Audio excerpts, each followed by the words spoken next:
Yo, Atlas speaking, and welcome to part 1 of What If I Was Reincarnated into My Hero Academia with the powerful Sand Fruit and Changed the World. Synopsis. A young man named Akira finds himself reborn in a new world staring at the white generic ceiling tiles of a hospital. Quickly finding out his situation, Akira's journey in this strange world began. With his unique powers and knowledge of this universe, he had the tools to carve out his destiny. But he also knew that My Hero Academia was no walk in the park. Villains, heroes, and endless challenges awaited him.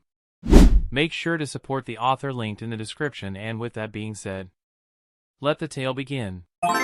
Chapter 1: Awakening in a New World. Akira squinted as a blinding light pierced through the darkness, forcing his eyes open. The world around him was an endless expanse of white. Ding dong! Welcome, host. Congratulations on becoming a transmigrator, an event with only a 1 in a billion chance. A dream? Akira muttered, his voice tinged with confusion. His first instinct was to pinch himself. No pain. Yeah, definitely a dream, he concluded. Though, it feels oddly real. His head buzzed faintly, like an echo of something he couldn't quite grasp. Shrugging off the unease, he closed his eyes. Again, planning to let the dream unfold naturally. This may seem like a dream, but it's very real. The voice cut through his drowsy thoughts. As a new transmigrator, the system will grant you a beginner's gift pack.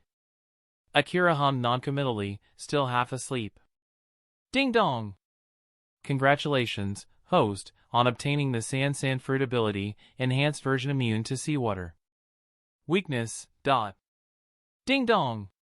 Congratulations on obtaining Conqueror's Haki. Ding dong! Congratulations on obtaining Observation Haki. Ding dong! Congratulations on obtaining Armament Haki. The words blurred together in his mind, and he only caught fragments. Sand Fruit. Haki. My Hero Academia? Before he could process it, a sharp pain jolted him fully awake. Akira's eyes snapped open to an unfamiliar ceiling. The sterile scent of antiseptic and the faint beep of monitors confirmed his suspicion. A hospital, he murmured, scanning the room. He was lying in a bed, an oxygen mask strapped to his face. The dull ache in his head intensified as disjointed thoughts flooded his mind. What happened? Why am I here? Before he could gather his thoughts, a woman burst into the room. Akira! You're awake, she cried, her voice trembling with relief. The moment she spoke, a torrent of foreign memories surged into Akira's mind. Scenes of a life he didn't recognize played. Like a fragmented movie, school days, family moments, and a tragic accident. His expression twisted, shifting between confusion, joy, and blankness. The woman's concern deepened. Doctor! Nurse! Something's wrong with my son, she yelled into the hallway. Footsteps clattered toward the room, but Akira quickly raised his hand. Mom. I'm fine, he said, his voice steadying. The woman froze, then rushed forward to embrace him, tears streaming down her face. After some convincing, Akira managed to send her away, claiming he needed rest. Alone in the quiet room, he began to sort through the chaotic memories. The memories revealed the truth. His name was now Kitagawa Akira, and he was no longer in his original world. The unfamiliar ceiling, the hospital, and the woman who had called him son all confirmed it.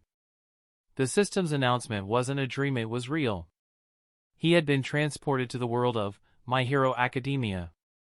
His beginner's gift pack granted him the abilities of the Sand Fruit, along with Conqueror's Haki, Observation Haki, and Armament Haki. These powers replaced the original quirk of his body, rendering him unique in this world. The Sand Fruit, a Logia-type devil fruit from One Piece, gave Akira the ability to turn his body into sand and manipulate it at will. He remembered how Crocodile, the infamous warlord of the sea, had wielded it with devastating precision. Crocodile could summon sandstorms, absorb moisture, and turn entire landscapes into deserts. However, Crocodile had a fatal weakness: water. That flaw had been Akira's first concern, but his version of the fruit was enhanced. He was completely immune to seawater and all other liquids that would normally render devil fruit users helpless. Still, the system's abrupt departure left him bitter. So, it just dumps me here with some powers and vanishes? Typical, he grumbled. A few days later, Akira was discharged from the hospital. He had been hit by a car in this world, which explained the head injury. The incident also gave him a convenient excuse to take some time alone and experiment with his newfound abilities. In his small, dimly lit bedroom, Akira decided to test the sand fruit first. He held out his hand, and with a thought, his skin began to dissolve into grains of sand. The sensation was strange but exhilarating. His body crumbled into a pile of sand on the floor, only to reassemble moments later into his human form. "Not bad," he muttered, a small smirk playing on his lips. To confirm his immunity to water, he dipped his hand into a glass of water. The liquid rippled harmlessly, and his sandy skin remained intact. "Looks like I've inherited Crocodile's power, but without the downsides." Akira couldn't help but feel a rush of excitement. The sand fruit's destructive potential was terrifying, especially in a world like My Hero Academia, where such powers didn't exist. Akira's journey in this strange world was just beginning. With his unique powers and knowledge of this universe, he had the tools to carve out his destiny. But he also knew that My Hero Academia was no walk in the park. Villains, heroes, and endless challenges awaited him. For now, though, he was ready. "Let's see what this world has to offer," Akira muttered, a determined glint in his eyes.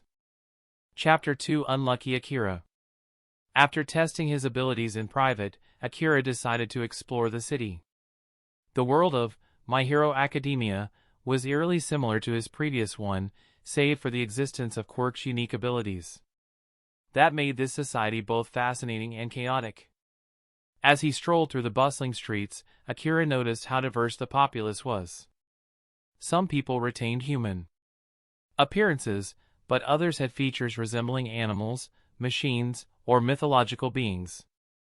A few even sported bizarre traits like multiple arms or antennae. It was surreal, but Akira tried his best to blend in. At least most people still look normal, he thought, suppressing the unease creeping in. "Get out of the way!" A booming shout echoed from down the street. Akira turned to see a towering, muscle-bound man charging forward with a sack slung over his shoulder. His massive frame bulldozed through the crowd, sending people sprawling.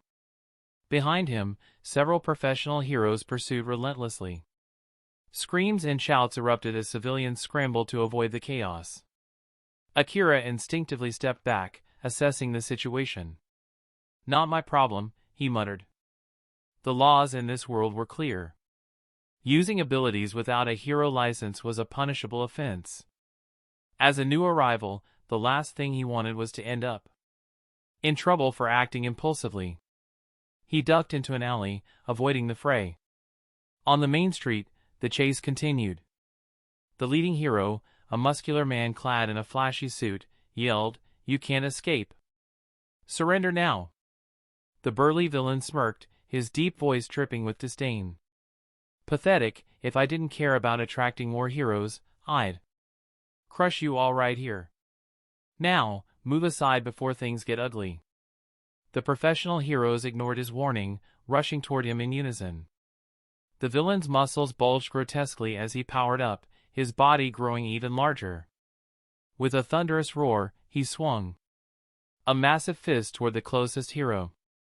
Boom! The impact sent the hero flying, crashing into a nearby building. The remaining heroes hesitated briefly but pressed on, activating their quirks. However, the villain didn't wait.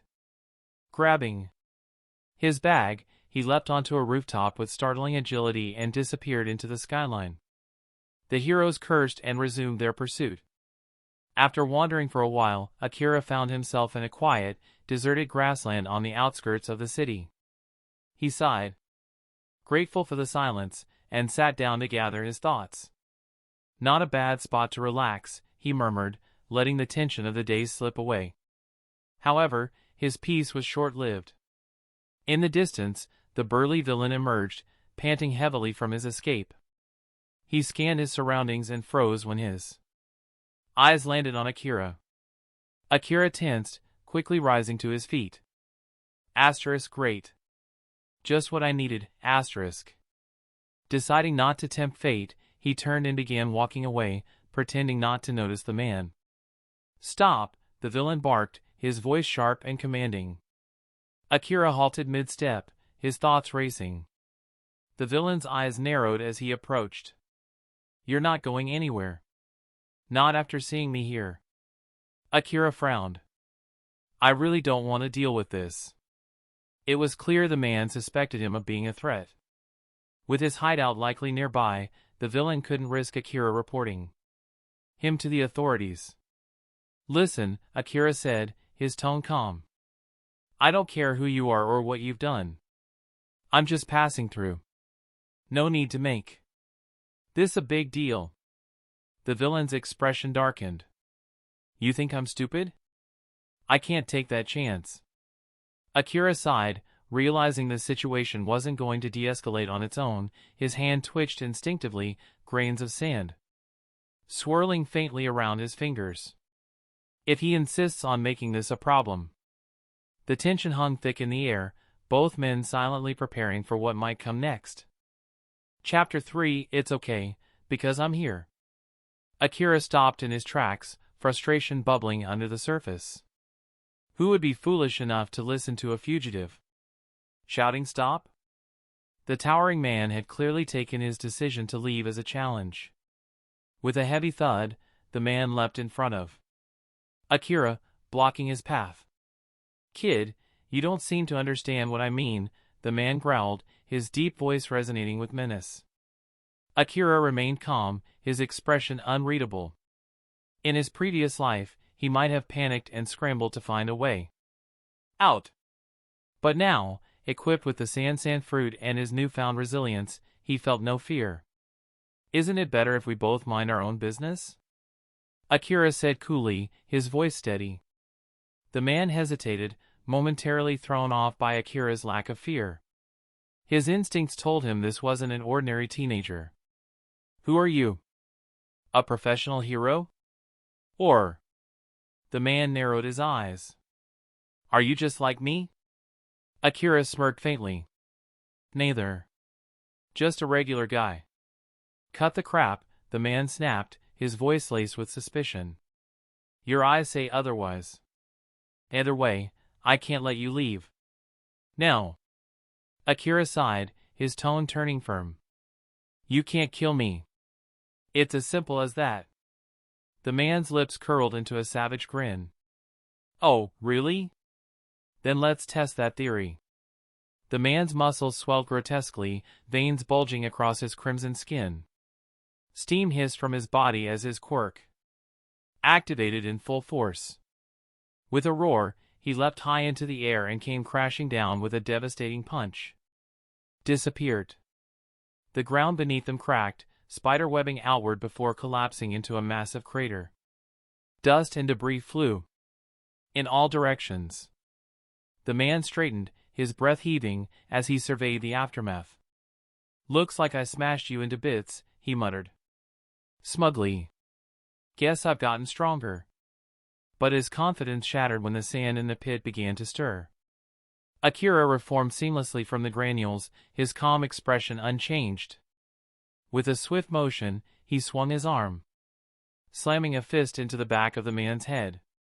The impact sent sand flying from Akira's hand, and the man turned, wide-eyed, to see Akira's head regenerating as if nothing had happened.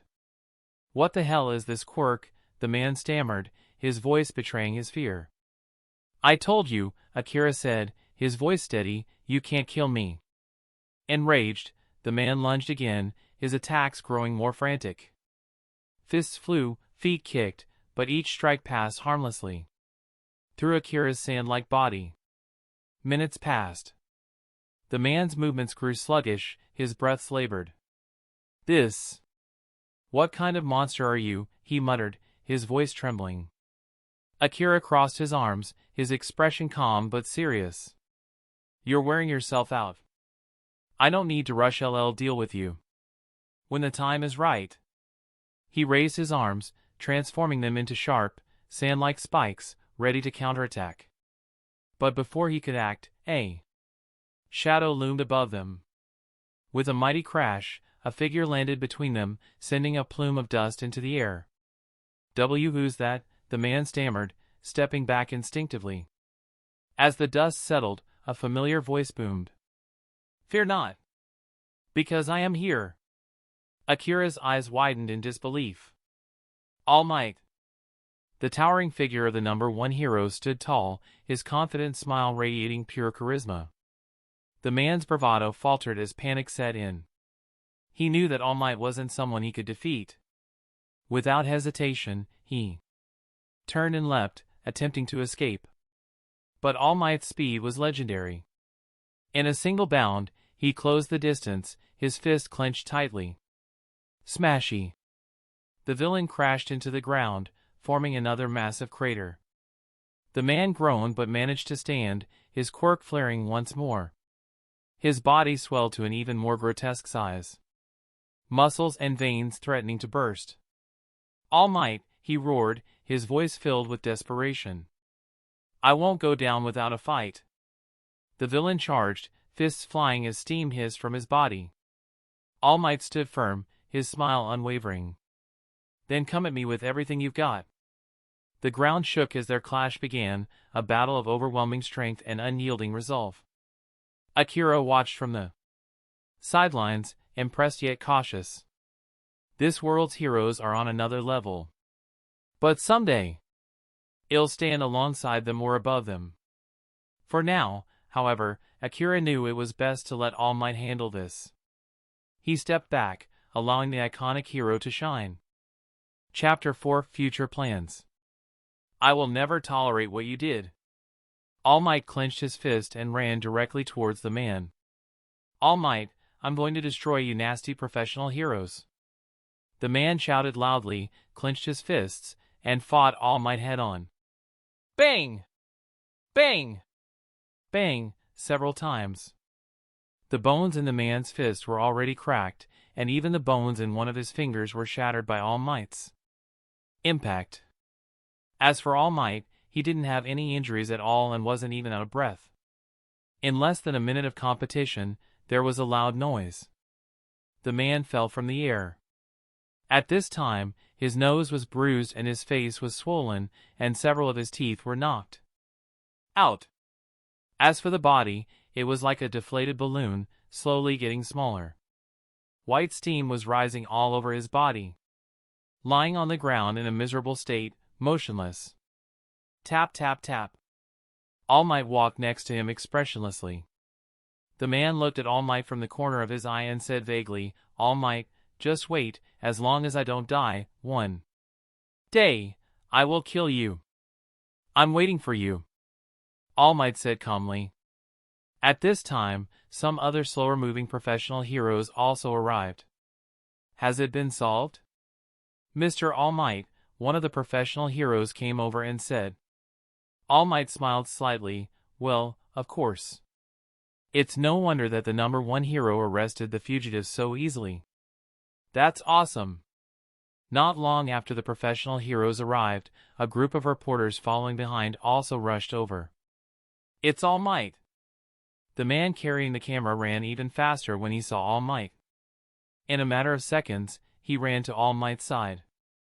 After a while, his partner came over panting with a microphone in hand to interview All Might. After the interview, All Might suddenly thought of something and glanced around. Then he asked another professional hero on the side. "Have you seen the young man who was here just now?"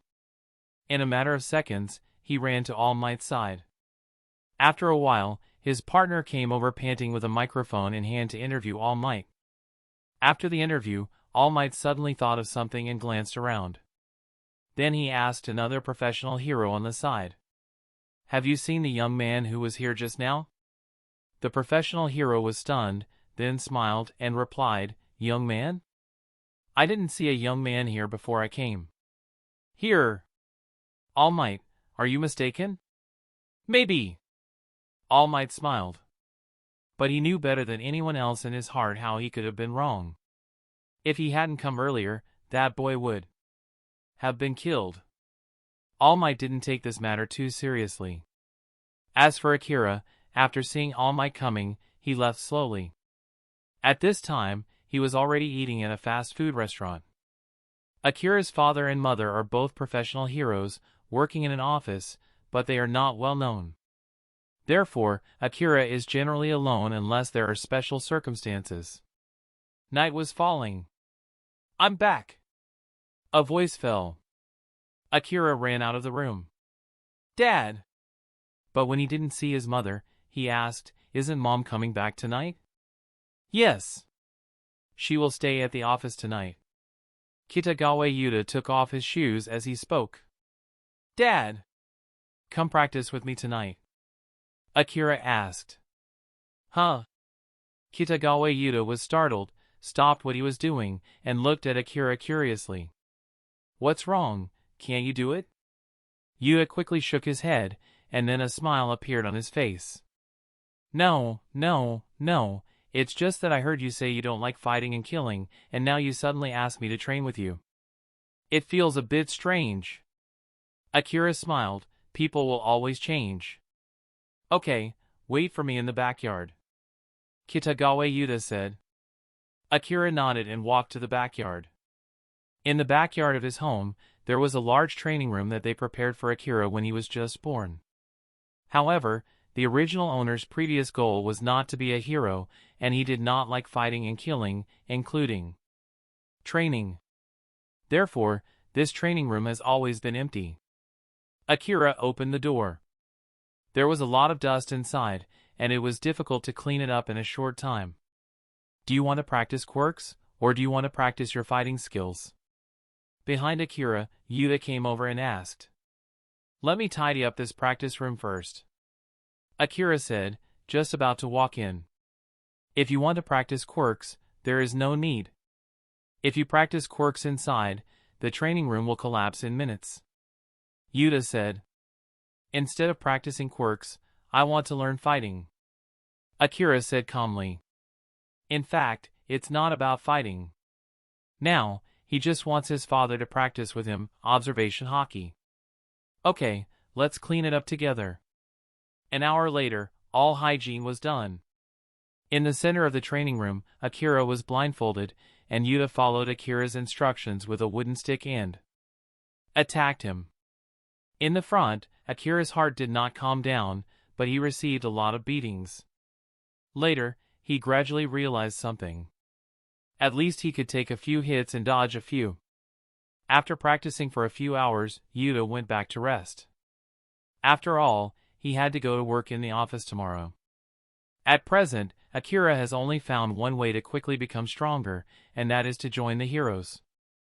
There is a training ground inside, as well as some of the stronger opponents with quirks.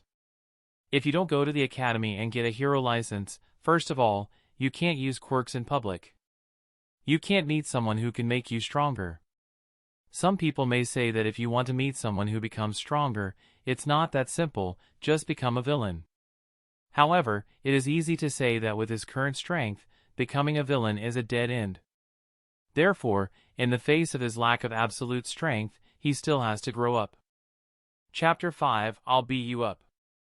The next morning. What? You want to come to the office with me? Yuta nearly spat out the milk he was drinking in surprise, his eyes wide as he stared at Akira. Akira quickly waved his hands in defense. Dad, it's not what you think. I don't want to join your work or anything. I just want to use the training equipment at your office to practice. That's all. Yuta tilted his head, still looking skeptical. Akira pressed on, determined. T's seen the training grounds there.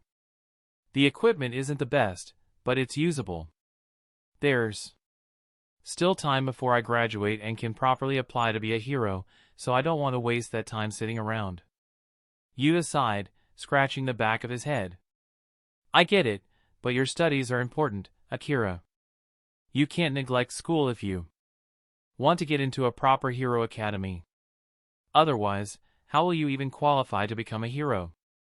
Akira's expression faltered. His shoulders slumped slightly in disappointment. Seeing this, Yuta softened and quickly offered a compromise. Alright, how about this? After school, you can come to the office and use the training ground. That way, your studies won't suffer, and you'll still have time to train. Sound good? Akira perked up, nodding firmly. Got it! Thanks, Dad. That afternoon, as soon as school ended, Akira headed straight to the hero office.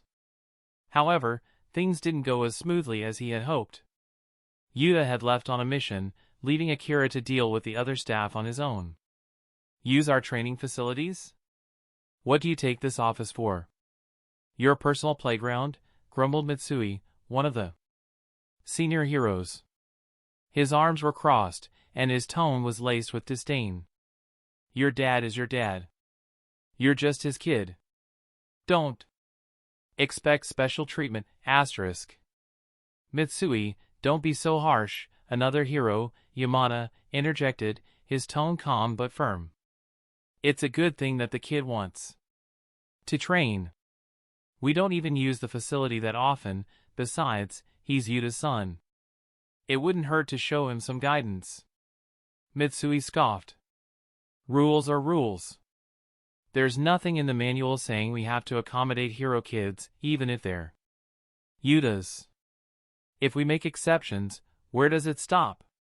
Don't be petty just because you have a grudge against his father, Yamada retorted, stepping forward to stand beside Akira.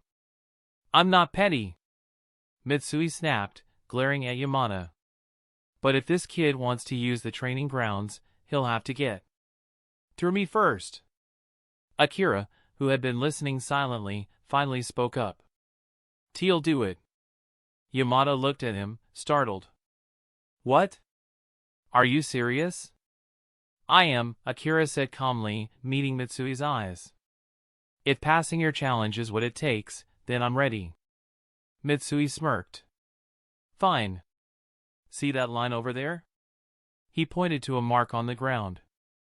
All you have to do is cross it while I'm standing in your way. Think you can handle that, kid? Fair enough, Akira replied, already stepping into position. The challenge began. Akira dashed forward with a burst of speed. Mitsui sneered. Just as I thought. All brawn, no brain. He clenched his fist, his quirk activating. His body expanded slightly, muscles swelling as his skin hardened like iron. With a single punch, Mitsui aimed to knock Akira back. You're going to regret rushing in like that. Akira's eyes narrowed. In a swift motion, he backflipped mid-run, narrowly avoiding the punch. Mitsui raised an eyebrow. Huh. Not bad for a rookie. But you'll have to do better than dodging. Change the challenge, Akira said, his voice steady. If this is all about brute strength, I won't get anywhere. Mitsui laughed mockingly. Alright, fine. Here's the new deal, if you can withstand 3 of my moves and still stay standing, I'll let you use the training grounds. No, Akira interrupted, his tone sharp. You misunderstand. I'm not here to endure, I am here to win. My goal isn't just to get past you, it's to knock you down. Mitsui blinked in surprise, then burst into laughter. Knock me down? You're ambitious, I'll give you that. But ambition without power is just foolishness. I'll even let you have 10 moves. Go ahead, kid. Akira didn't reply. Instead, he stepped forward, his hands transforming into grains of sand. The sand swirled and condensed into sharp spikes, their edges glinting ominously. As the spikes solidified, a dark sheen covered them armament hockey. Mitsui's laughter faded, replaced by a frown. What the? Bang! Akira's punch connected with Mitsui's abdomen. The spike pierced through Mitsui's reinforced skin, drawing blood. Pfft. Mitsui coughed up a mouthful of blood, staggering backward. His eyes were wide with shock. What, is this kid? How could he? Mitsui's mind raced. I strengthened my entire body with my quirk, and yet he broke through it like it was nothing. Yamada, who had been watching from the sidelines, was equally stunned. Unbelievable. Yuta-san is already this strong? Akira lowered his arm, the sand dissolving back into his hand. He stood tall, meeting Mitsui's stunned gaze. So, do I get to use the training grounds now? For the first time, Mitsui was at a loss for words. Chapter 6 Newcomer in the Office. This child, with proper training, will undoubtedly become an outstanding pro hero in the future. Yamada gazed at Akira's back inside. You bastard, you heard me. Do you even realize that? Mitsui growled, his eyes bloodshot and his face twisted with anger. Without another word, Mitsui swung his fist at Akira. Akira narrowly dodged the blow, but the sound of the impact echoed through the room. Boom! The ground cracked under Mitsui's punch. You brat! I'm going to kill you! Mitsui roared, following up with a flurry of attacks aimed at Akira. Stop! Yamada shouted, rushing in to intervene. The scene quickly escalated into a clash between Mitsui and Yamada, leaving Akira to observe from the sidelines. Akira frowned but chose to distance himself from the commotion. He realized Mitsui's hostility likely stemmed from some unresolved issues with his father, Yuta, making Akira an easy target for his frustrations. With the two locked in their brawl, Akira wandered off to explore the training equipment scattered throughout the room. The variety was impressive, with some machines specifically designed for unique quirks. However, most of the equipment wasn't practical for Akira. Then he stumbled upon something that piqued his interest, a gravity chamber. The chamber's setting started at 100 kilograms, equivalent to 200 kilograms in gravity, making it ideal for enhancing physical strength. This might just be what I need, Akira muttered as he inspected the controls. The chamber was simple to operate. Step in, close the door, and press the activation button. Inside, the walls were reinforced steel, illuminated by a dim red glow that gave the chamber an oppressive atmosphere. Taking a deep breath, Akira stepped in, shutting the door behind him. Rows of buttons labeled from 100 to 1,000 kilograms lined the control panel. The 100 kilogram setting should be manageable, he decided, pressing the button. The moment he activated it, Akira felt an immense pressure bearing down on him. Not bad, he mused, adjusting his stance. The strain slowed his movements, but it was a challenge he welcomed. All right, time to get to work. Meanwhile, Yamada and Mitsui's heated exchange continued in full swing. Yuta returned to the office, taken aback by the chaos. What's going on here? He asked, his brow furrowing. Yamada paused, wiping the sweat from his brow. Mitsui was being unreasonable, so I had to step in. Is this guy giving your son a hard time? If so, you owe me dinner tonight. Mitsui scowled. I was just testing the kid. And what's your verdict? Yamada asked with a smirk. He's barely passable, Mitsui admitted begrudgingly. Yamada chuckled. Can't admit someone's better than you, can you? Shut up, Mitsui grumbled, turning away. Yamada glanced at Yuta and said quietly, your kid's impressive. You've done a great job training him. Yuta frowned. Don't give me too much credit. I haven't done anything. Akira's been doing his own thing. Come on, don't be modest, Yamada insisted. One punch and Mitsui was bleeding. That's not something a regular kid can pull off. That's impossible, Yuta countered. Akira's never been interested in fighting, let alone training. There's no way he could injure Mitsui. Tell him, Mitsui, Yamada teased. Mitsui's face turned crimson. I was already injured from a previous fight. He just happened to hit the same spot.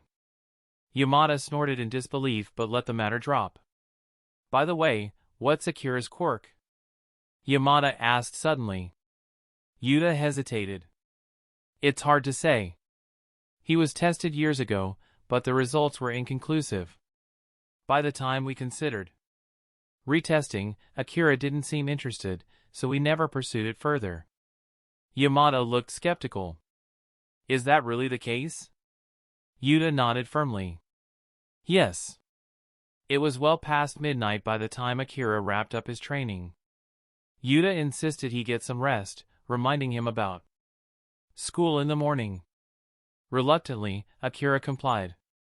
Once at home, Akira made a brief appearance to avoid suspicion, then slipped away to a secluded beach littered with garbage. This was his secret training ground. The next morning, he returned to school, catching up on sleep during class. The teacher, though initially annoyed, eventually gave up trying to scold him. Over the past month, Akira's progress had been remarkable. His body grew stronger, his stamina increased, and his training regimen became more intense. However, whispers began circulating about strange happenings at the seaside park. Did you hear about the garbage there? Yeah, one day it's piled on the east side, the next day it's on the west. Someone said a lunatic's been moving it around at 2 in the morning. We should call the police. Who knows what a person like that could do? Why bother? It's not our problem.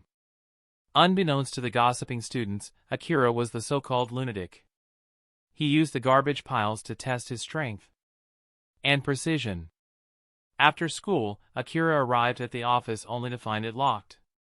Most of the pro heroes were likely out on missions. As he reached for the key, a soft voice broke the silence. Your name is Akira, right? Chapter 7, Sudden Crisis. Akira was stunned when he heard the voice and turned around to see a girl about his age approaching. She was wearing a white shirt, a black jacket, and a short skirt, which Akira quickly recognized as a school uniform. She must have just finished school like him. Am I? What do you want with me? Akira asked, curious. It's nothing, really. I've heard my dad mention you a lot lately, Neko Miyagawa said, her eyes scanning Akira carefully. Who is your father? Akira asked, puzzled. This office belongs to my father, Neko Miyagawa declared confidently. For someone who owned a firm, that was indeed impressive and worth being proud of. Many would envy such a position. But to Akira, it didn't hold much weight. Oh, Akira responded, uninterested. If there's nothing else, I'm going inside. Neko Miyagawa blinked in surprise. This wasn't how she had imagined the conversation would go. She had expected Akira to be impressed, at least a little. Suddenly, Akira seemed to remember something. Your name's Miyamoto Neko, right? Miyagawa's face tightened. It's Miyagawa Neko. Akira nodded, it's close enough. Miyagawa was about to say something, but Akira quickly added, I heard an uncle mention that his daughter practices here. 2. That must be you. Oh, so the office really does belong to your father? Akira continued, shifting the conversation. My dad says you're very dedicated and want to join the hero department, Neko said, watching Akira closely. Absolutely, Akira replied, his tone serious. In truth, the hero department was just a stepping stone for him. His ultimate goals were still undefined, but he was certain he would find them as time passed. After some idle chatter, Akira finally reached the gravity room door. He opened it and stepped inside. Miyagawa Neko followed without hesitation. What are you doing? Akira asked, looking at her. Obviously, I'm going to train too, she said, rolling her eyes at his question. Akira raised an eyebrow. Just training in that short skirt? Neko's face changed, realizing her mistake. I forgot to change clothes. Forget it then. Just watch me train, she muttered, sitting on a stool in the corner. Akira sighed and moved to the machine, adjusting the weights. Initially, he planned to try 400 pounds today, but seeing Miyagawa Neko there, he decided to stick to 200 pounds instead. That way, she wouldn't be bothered by the intensity. Akira covered his eyes with a black cloth, then pulled a lever with a click. The sound of kaka-kaka filled the air as dozens of fists appeared in all directions. Whoa! Akira dodged a punch, slightly tilting his body to avoid the blow. Swish, swish, swish. Fists came one after another in a rapid rhythm, but Akira could barely keep up. His training was intense, and soon he found himself overwhelmed. Miyagawa Neko couldn't help but laugh from the side. Akira, what are you practicing for? Are you just getting beat up?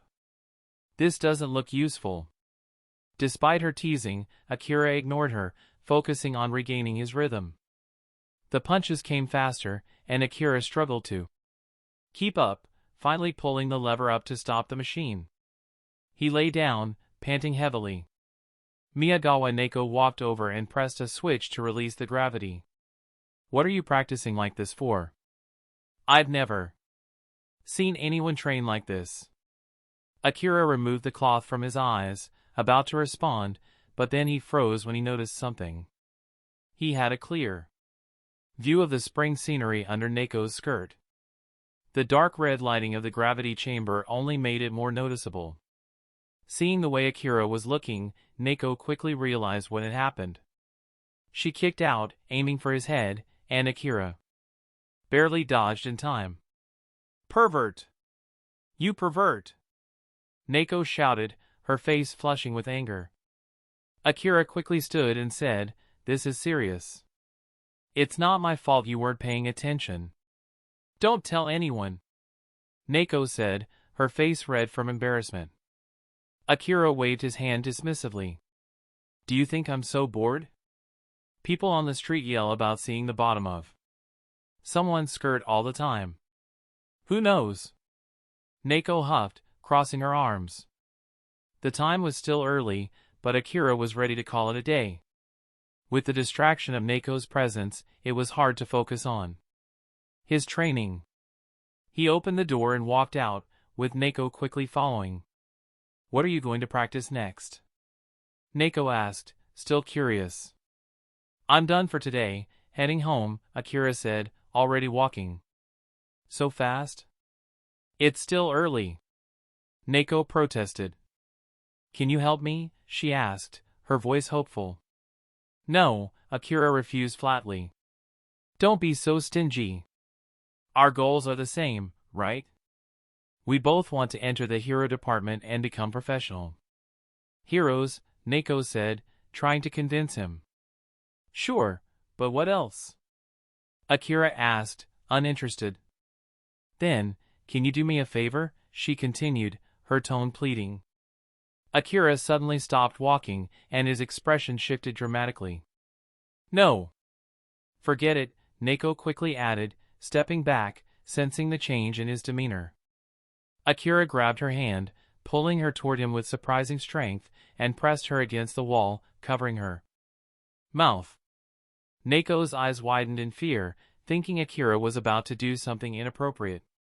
She struggled desperately, but Akira's grip was firm. Don't make a sound, Akira whispered. Before Neko could react, a figure dropped down from above. The man was holding a phone. Don't worry, brother, I'll handle this perfectly, the man said with a smirk. Chapter 8 Liquid Quirk. As soon as the man finished speaking, another heavy voice came from the other side of the phone. Move quickly. Although we can help you delay some time, no one can imagine that something unexpected will happen. Brother, don't worry. However, on your side, when I just came over, I already saw many professional heroes walking towards your direction. You have to be careful. Okay, I understand. You should also be careful. Yeah. After the man replied, he hung up the phone and walked towards the other side. Ever since Miyagawa Neko saw that man, her face had become very stiff. Moreover, while Akira covered her mouth, she clearly noticed that Neko Miyagawa was trembling. Do you know him? Akira asked, slowly lowering the hand covering her mouth. Neko Miyagawa nodded. I know this person. His name is Ishimura, a wanted criminal. Last year, my father arrested his brother, and then, he kidnapped me. Threatened my father to release his brother, otherwise, he would kill me. Later, I was rescued by All Might. And he was seriously injured by All Might. I didn't expect to meet him today. Akira suddenly understood, realizing the reason why Neko Miyagawa was trembling when she saw this man. There was clearly a shadow cast over her by that past experience. No matter what, let's call the police now and then think of a way to leave the office. Neko Miyagawa nodded and agreed with Akira's plan. However, just as Akira took out his mobile phone to make the call, things didn't unfold as smoothly as he expected. Because the two of them were discovered by Ishimura. But Ishimura was also very vigilant. He scanned the surroundings first, and when he found that there were only Akira and Neko, a slight smile formed at the corners of his mouth. It seems that God is on my side this time. Ishimura sighed deeply. Neko Miyagawa hid behind Akira in fear, clutching the corners of his clothes, trembling. We've already called the police. Professional heroes will arrive soon. It's not too late for you to leave now. Akira said. Deceptively. Oh, then one have to speed up, kill you too, blow up the office, and finally leave. Ishimura said as he slowly approached. Akira. Neko Miyagawa, on the other hand, grabbed the corner of Akira's clothes tighter and tighter. You go first and call for reinforcements. I'll resist here for a while. Akira said in a deep voice. This is not good. Neko Miyagawa replied softly. Then, how about you resist for a while, and I'll call for reinforcements. I can run faster and be more suited for this plan. Akira suggested. As soon as she heard this, Neko Miyagawa hurriedly said, I'll go. Remember to hurry. Akira reminded her. Neko Miyagawa nodded and ran off. At present, there was only one method that seemed best. The fact that Ishimura had escaped from All Might's hands proved that his strength was no joke. If two people confronted him here, it was very likely that neither of them would escape. You want to run away? Do you think you'll be as lucky as last time? Can that guy All Might save you again? Ishimura taunted, waving his hands directly toward Neko Miyagawa. Suddenly, a ball of white liquid rushed up from the ground, turning into the shape of a hand. It opened its palm and grabbed for Miyagawa Neko. On Akira's side, his arm turned to sand and quickly floated toward Miyagawa Neko. Bang! The sand and the white liquid collided, sending them flying in different directions. At that moment, Akira stepped in front of Miyagawa Neko, blocking her path. Boy, I have no enmity with you. I don't have to kill you, but you must let me kill Miyagawa Neko. Ishimura suggested. However, Akira was cautious and generally didn't trust the words of villains. Then how can you prove that you only want to kill Neko Miyagawa, instead of killing Neko Miyagawa and then turning your attention to me? Akira said in a deep voice. Indeed, what Akira said was not unreasonable. If Miyagawa Neko was not killed, Ishimura would likely be distracted when fighting Akira. Did Neko find reinforcements? Should he retreat now? If Neko was killed, he could focus entirely on Akira, and the chance of being double killed would increase. If that's the case, I can only kill you, and then kill the other one. I won't waste much time. Ishimura said coldly. Then he quickly ran toward Akira. While waving his hands, 2 groups of white liquid appeared around him. The liquid then turned into 2 transparent spikes, heading straight for Akira. Akira slapped his hand directly on the ground, and 2 larger sand spurs rose up, flying through the air to intercept the liquid thorns. Target Akira. When they collided, the liquid thorns slipped off the sand spurs, but quickly reformed into liquid thorns and continued to. Akira quickly dodged. With a rumbling sound, the liquid spike finally hit the ground, causing the liquid to splatter in all directions. I forgot to tell you that when you're weak or about the same as me, no one can catch the liquid I create, Ishimura said proudly. Who wants to catch your liquid? As long as I catch you, you lose, Akira replied calmly. Don't you understand yet? My body is as slippery as the liquid I create. With your strength, I'm afraid you won't be able to catch me even if I stand still, Ishimura said confidently. Judging from the earlier collision, Ishimura thought his quirk completely countered Akira's abilities. How can you know if you don't try it? You think so, right? Akira said, his hand suddenly turning pitch black. Chapter 9: Akira vs. Ishimura. Hearing this, Ishimura sneered, all your efforts are in vain. Just 1 minute is all I need. He raised a single finger toward Akira and continued, I only need 1 minute to defeat you. With that, Ishimura unsheathed the long sword at his waist, its blade gleaming coldly under the light. Without hesitation, he charged toward Akira at full speed. His movements were swift, faster than most could keep up with, but Akira's training over the past month had honed his reflexes enough to track Ishimura's rapid attacks. Lacking a weapon, Akira used his hardened, hockey-infused arms to block each strike. Bang! Bangle bangle. Each clash sent sparks flying as Ishimura's blade collided with Akira's forearms. As the battle continued, Ishimura grew visibly frustrated. Isn't this kid's quirk supposed to turn him into sand? Why is his body suddenly acting like it's protected by some defensive quirk? Even my sword can't cut through it. He paused for a moment, studying Akira's movements carefully. Then, a realization struck him. I see now, Ishimura smirked, stepping back with a flourish. Your hands are your only defense. The rest of your body is vulnerable.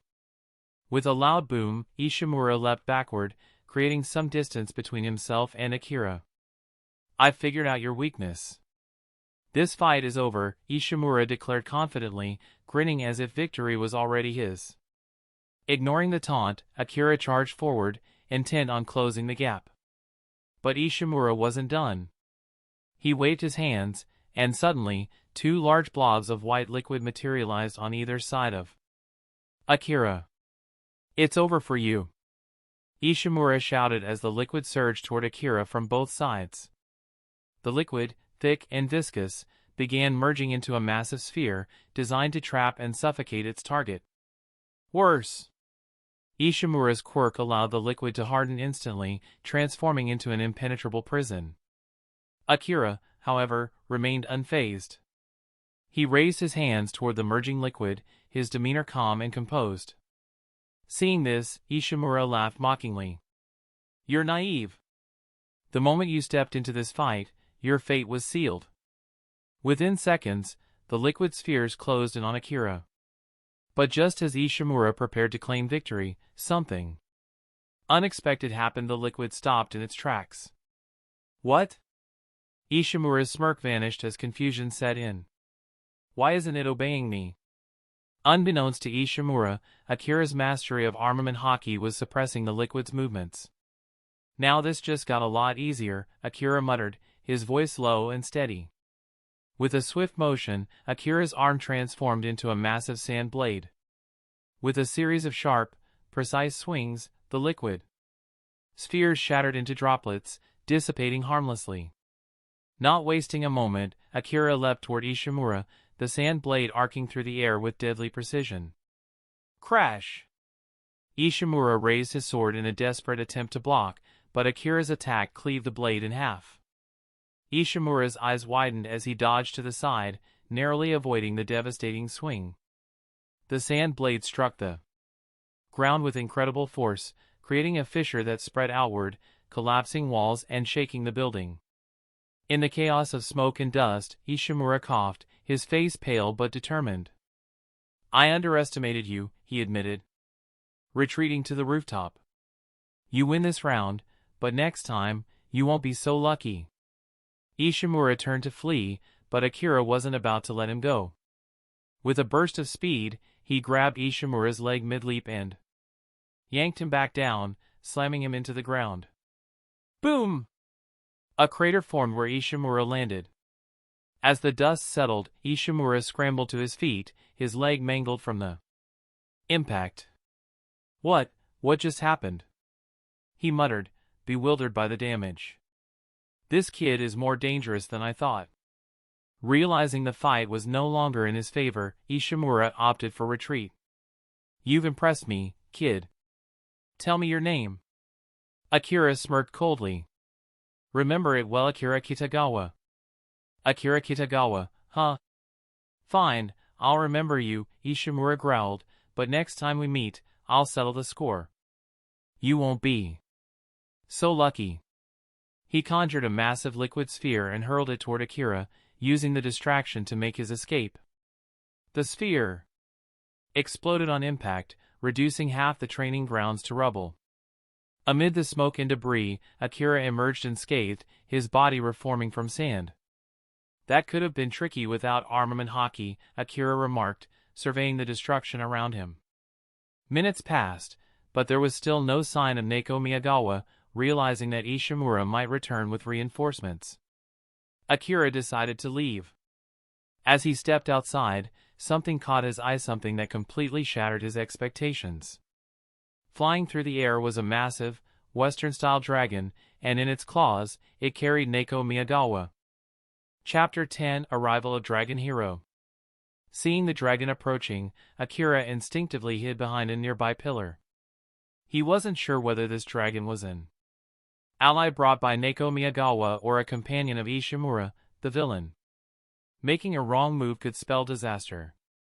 Fortunately, the dragon turned out to be a professional hero, Ryuko Tatsuma, also known as the Dragon Hero. Ranked 10th among pro heroes, she had come as Neko's rescuer. With a soft thud, Ryuko landed gracefully on the ground, her enormous dragon form shifting into her human appearance. She wore a sleek cheongsam, her short hair framing her determined face, and her presence exuded authority. "Is this the place?" Ryuko asked, turning to Neko, who had been clinging to her back. "Yes," Neko replied, her voice trembling slightly. Ryuko scanned the area, her sharp eyes narrowing. "It seems quiet. But the absence of noise can mean danger. Your friend might be in trouble." Neko bit her lip, the thought of Akira injured or worse clouding her mind. "He's fine. I know he's alive," Neko suddenly exclaimed, more to reassure herself than anyone else. Ryuko raised an eyebrow but softened her tone. "I hope you're right. Stay here while I check inside. If you follow, you might only get in the way." Neko hesitated before nodding, knowing Ryuko was right. From his hiding spot, Akira heard every word. Realizing they weren't enemies, he stepped out cautiously. "Neko, you're finally back, asterisk." Neko froze at the sound of Akira's voice, her wide eyes locking onto him. For a moment, she stood still, and then, as if propelled by relief, she ran toward him. She threw her arms around Akira, her tears soaking his shirt. "I thought you were dead. I was so scared." Akira patted her back awkwardly, clearly unused to such displays of emotion.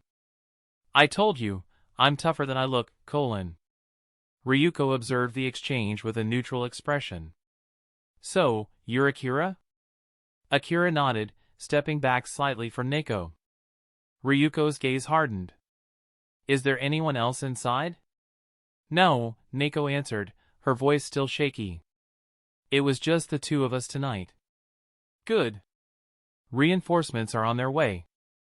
I need you both to come with me and explain everything. But first, let me check the scene. Without waiting for a response, Ryuko strode toward the ruined office. Ryuko walked cautiously through the wreckage, her eyes taking in the destruction. The collapsed walls, scattered debris, and strange patches of white liquid were evidence of a fierce battle. What happened here? She muttered. Neko said only 2 people were present. Could Akira have done all this? Or was another hero involved? As she stepped on the ground, a soft crunch caught her attention. Looking down, she saw a thin layer of sand. Picking some up, she studied it closely. Sand? There aren't any pro heroes with sand-based quirks around here. Could it be a new hero? Or someone unregistered? Asterisk. Her thoughts raced as she approached the patches of hardened liquid. The scene didn't align with any reports of known pro heroes or villains. 2 hours later, Akira and Neko were seated in the office under Ryuko's watchful gaze. So, you're telling me you didn't fight the villain? Ryuko's sharp tone cut through the silence as she interrogated Akira. Akira's expression remained calm. No, I didn't. I sent Neko to call for help while I tried to buy time. A mysterious person appeared and fought Ishimura. During the chaos, I hid. Ryuko's eyes narrowed, studying his face for any signs of deception. She neither confirmed nor denied whether she believed him. What's your quirk? Akira hesitated for a moment but decided there was no point in hiding it. It's related to sand. My body can partially transform into sand. Ryuko nodded, filing the information away. Fine. Reinforcements are here, and Neko's father is on his way. Stay put until I return. She left without another word. Left alone in the quiet hall, Akira noticed Neko had fallen asleep in her chair. The events of the night had clearly taken a toll on her. Leaning back in his seat, Akira sighed. His mind replayed the battle with Ishimura, the unexpected arrival of Ryuko, and his decision to keep his involvement hidden. Things are only going to get more complicated, he muttered, glancing at the ruins outside. Little did he know, tonight was just the beginning of a much larger storm. Chapter 11 Meeting Midoriya. Akira wiped the sweat from his brow, the faint glow of the streetlights reflecting off his drenched figure. He was about to continue his routine when he noticed 2 figures approaching from a distance.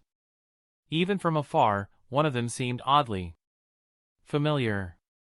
His eyes narrowed as the taller of the 2 stepped closer, emitting a strangely calming presence. The duo stopped a few feet away.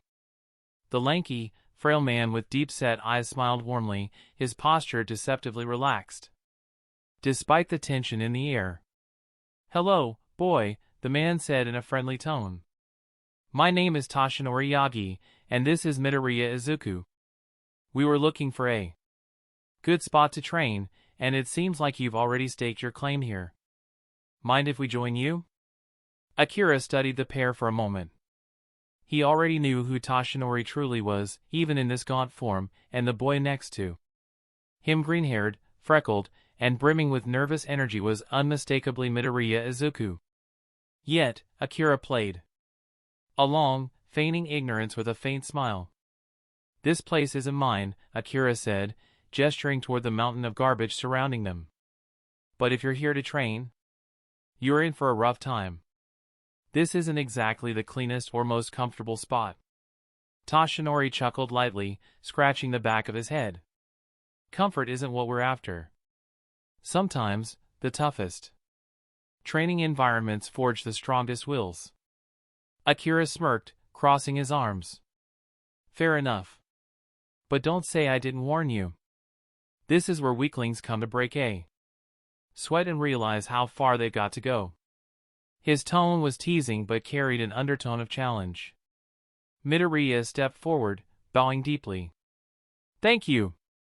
I'll do my best to keep up. Akira's gaze shifted to the younger boy.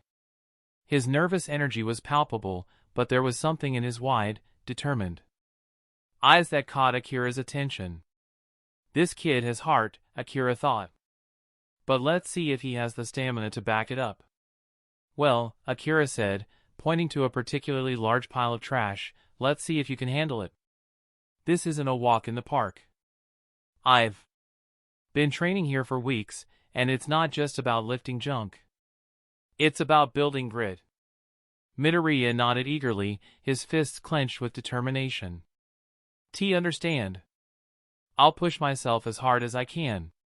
Good, Akira replied with a smirk. But don't cry when it gets tough. The three began their training. Akira returned to his usual routine, hoisting heavy pieces of scrap metal and running with them across the beach. His movements were precise and controlled, each step deliberate as he balanced the weight on his shoulders. Midoriya, guided by Toshinori, attempted to mimic Akira's exercises. He picked up a jagged piece of metal but barely managed to lift it, his arms trembling under the strain. Sweat poured down his face as he staggered forward, his legs nearly giving out. These weights, they're insane. Midoriya panted, dropping the metal with a loud clang. He bent over, clutching his knees as he gasped for air. Akira, carrying an even larger piece of scrap, glanced at him and chuckled. It's not about brute strength. You've got to build up your endurance first. This kind of training isn't something you can rush. Midoriya straightened, wiping his brow. All right. I'll keep trying. Toshinori observed from a distance, his sharp eyes focused on Akira. This boy moves like someone with years of experience. His control, his stamina, it's almost unnatural for someone his age. And that quirk of his, if I'm not mistaken, it's tied to sand. Midoriya tried lifting another piece of metal but stumbled, nearly dropping it on his foot. Akira moved swiftly, catching it before it hit the ground. Careful, Akira said with a raised eyebrow, setting the metal aside. You can't be a hero with broken toes. Thanks, Midoriya stammered, his face red with embarrassment. T'll be more careful. Akira smirked again. Good. But don't just try harder, try smarter. If you keep pushing yourself recklessly, you'll just burn out before you make any progress. Midoriya nodded, his resolve firm despite his exhaustion. Toshinori, standing nearby, couldn't help but smile at the exchange. Akira might not realize it, but he's already showing the qualities of a leader. As the sun began to rise, painting the sky in hues of orange and pink, the trio paused to catch their breath. Akira stretched his sore muscles, glancing at Midoriya, who was sprawled on the ground, panting heavily. Not bad for your first time, Akira said, offering a hand to help Midoriya up. But if you're serious about this, you'd better come back tomorrow, *. Midoriya took his hand, pulling himself to his feet. I will. Thank you, Akira. Toshinori stepped forward, placing a hand on Midoriya's shoulder. Let's call it a day for now. You did well, young Midoriya. And Akira, he said, turning to the other boy, you've got something special. Keep at it. Akira nodded, watching the pair as they walked away. As he returned to his training, he couldn't shake the feeling that his path was about to intertwine with theirs in ways he hadn't yet imagined. Chapter 12 One for All. Of course there is no problem. Akira replied, his voice steady, the faintest smile tugging at his lips despite the early hour. He wasn't bothered by the thought of training alongside someone else. If anything, it might make things more interesting. All Might chuckled heartily, pleased with Akira's response. Well then, you can call me Mr. O, he said with a warm, booming voice, and this young man beside me is Midoriya Izuku. Akira glanced at Midoriya, noticing the boy's nervous demeanor. He wasn't sure what to make of him just yet.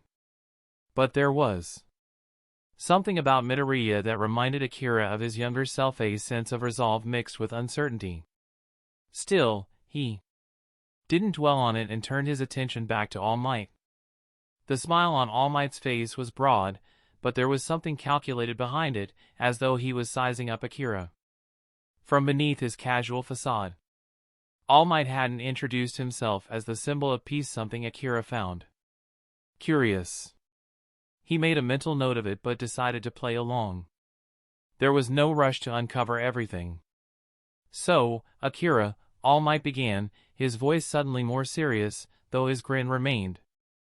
Do you come here often to train? Akira nodded, his tone casual but confident. Yeah, I come here to train regularly. It's the best place to get some peace and focus. All Might's eyes gleamed with approval. And I take it you're working hard to become a hero, am I right? Akira smiled, his expression softening, but there was an unmistakable fire in his eyes. That's right. I've set my sights on the hero department after graduation this semester. It's a big goal, but I have to push myself if I want to make it. Midoriya Izuku, who had been quietly observing, couldn't help but stare at Akira. He was around the same age, yet Akira spoke with such confidence, a level of maturity and clarity Izuku was still striving to achieve. His hands fidgeted nervously. At his sides, a little self-conscious of his own lack of experience.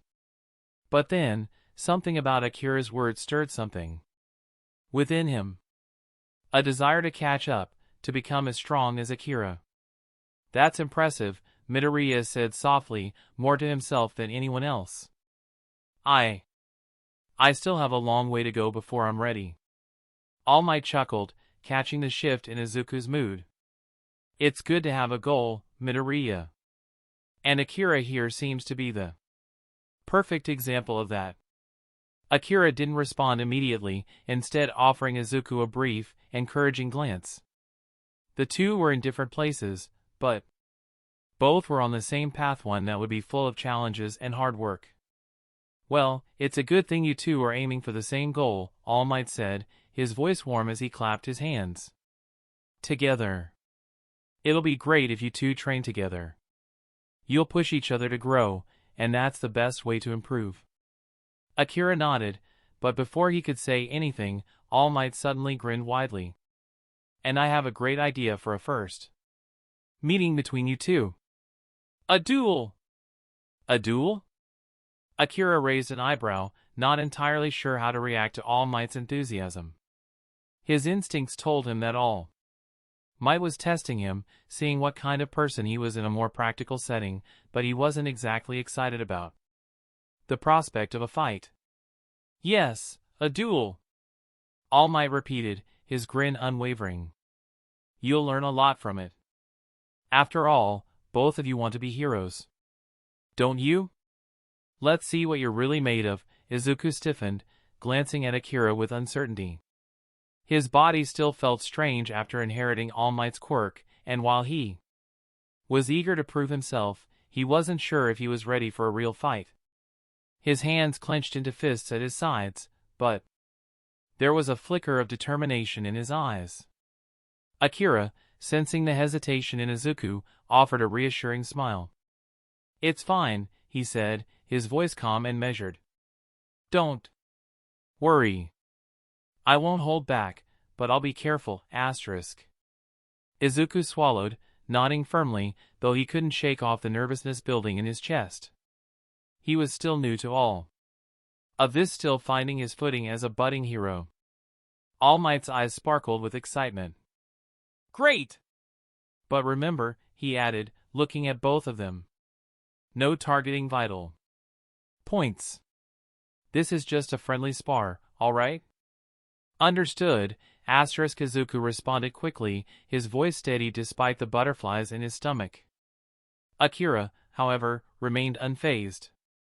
He had been through far worse than a friendly spar, and he wasn't worried about the outcome. What mattered was how hard he could push himself.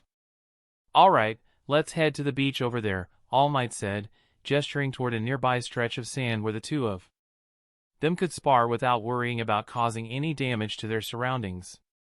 As the three made their way to the beach, All Might's mind was already working. He was sizing up Akira and Izuku, thinking about how to best help them both grow. Akira had the potential, it was clear in the way he carried himself. But Izuku, All Might knew he had to train the boy carefully. His quirk could be both a blessing and a curse. Once they arrived, All Might gave a few final instructions. "Alright, boys, just remember to keep it clean. No dirty tricks, no targeting vital points. Let's see what you've got." Izuku stepped forward, determination flashing in his eyes. Without warning, he charged at Akira, his fists flying in a chaotic, unrefined barrage. Akira, with his years of experience and street-smart instincts, saw it coming. The punches were too slow. He easily dodged one, then another, before stepping aside to grab Izuku's arm mid-swing. In a fluid motion, he used the boy's momentum to throw him effortlessly onto the sand in an over-the-shoulder move. Izuku grunted as he hit the ground, momentarily dazed. He quickly sat up, embarrassed but determined. "I'm not done," he muttered under his breath, shaking the sand out of his hair. All Might approached them, nodding thoughtfully. "The winner is clear," he said, raising his hand to signal the end of the match. "Midoriya, you've got a lot of work to do. But that's all right. This is just the beginning for you both." Izuku stood up, brushing himself off. He wasn't discouraged, rather, he felt motivated to work even harder. "I understand," he said, determination flooding his voice.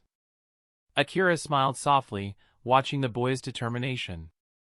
This was the kind of growth he was familiar with, the kind that came from struggle and perseverance. He had no doubt that Izuku would grow stronger. They both would. As the sun began to rise, painting the sky in hues of orange and pink, the three of them lingered on the beach, talking about their goals, their plans, and what it meant to be a hero. For Akira, this was just the beginning. He had come a long way, but there was so much more to learn, so much more to experience. Chapter 13: Identity Leaked. Why choose to become a hero? All Might asked, leaning forward slightly, his tone both curious and expectant. Midoriya Izuku's hands fidgeted nervously as he replied earnestly, "Because U.A is my dream from childhood. If I want to go, I will definitely choose UA." His eyes gleamed with determination despite his uncertainty.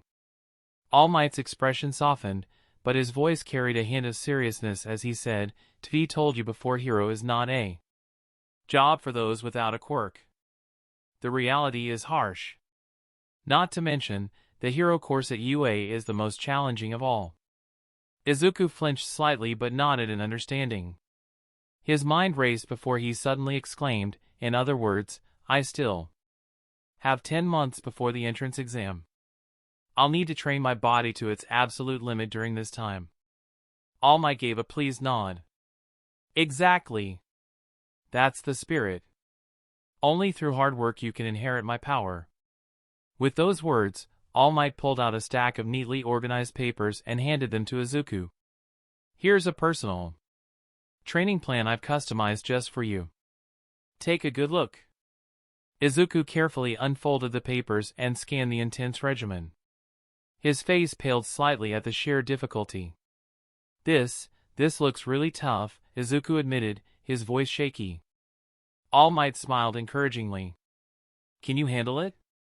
For a hero, this is necessary," Izuku declared, gripping the papers tightly. "Till need to work several times harder than ordinary people to catch up." Nearby, Akira listened silently but couldn't help comparing the situation to his own training. "If Izuku thinks this is hellish, then what would he call my regimen?" 5 months later.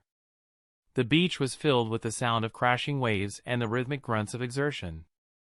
Akira and Izuku had been training together daily, growing somewhat familiar despite their vastly different approaches and abilities.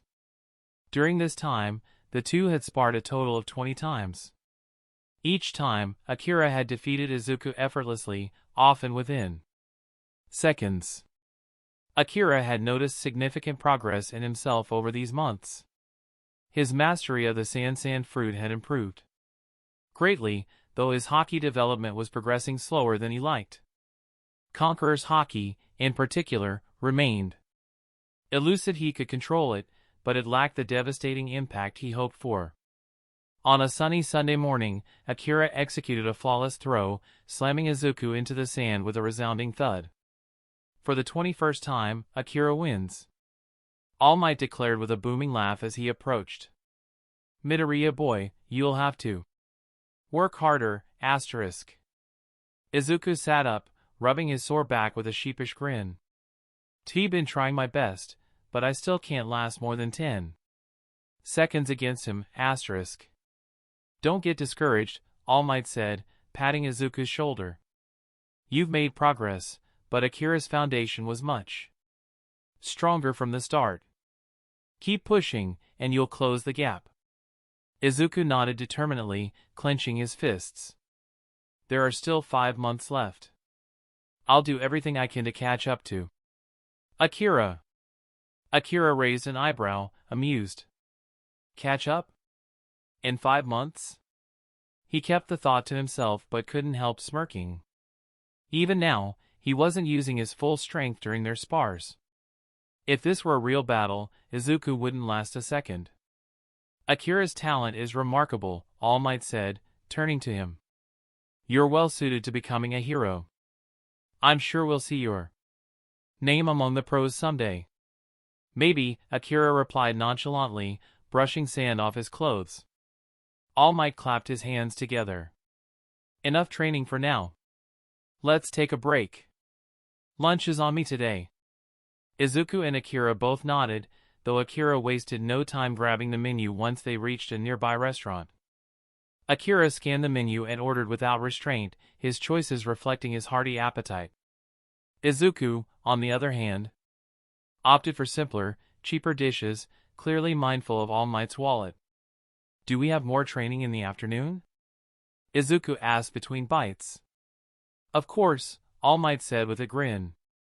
The afternoon session will be even tougher, so eat well to prepare yourself. Got it!